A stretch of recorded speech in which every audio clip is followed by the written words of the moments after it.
When your digital life spans multiple devices, phones, tablets, laptops, work desktops, maybe even smart TVs or tablets for travel, you want a password manager that keeps all your logins, credentials, and notes synced reliably everywhere. Today we're looking at two major players, LastPass and Dashlane.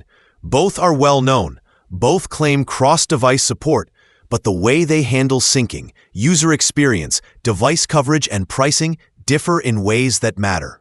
Let's start with LastPass.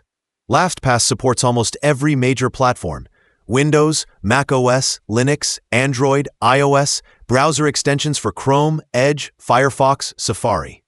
It uses a zero-knowledge encryption model, so your vault data is encrypted before it leaves your device.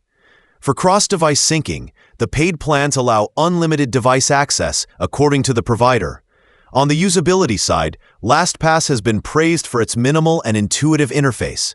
On the flip side, LastPass has had security incidents in the past, which raises concerns for some users. Overall, LastPass offers strong cross-device coverage at good value. Now let's look at Dashlane. Dashlane also supports all the major devices and browsers: mobile apps, desktop, browser extensions. It likewise uses strong encryption and zero-knowledge architecture.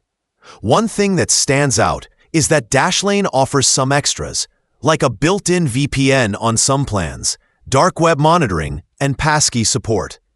In terms of device syncing, Dashlane supports unlimited devices on premium tiers. But the free tier may limit syncing across device types or number of devices. Users often note that Dashlane's user experience is slightly more polished or refined. But the cost is higher, and if you only need basic syncing across a few devices, it may feel more premium than needed. Either one will give you major improvements over manual password management or browser-only solutions.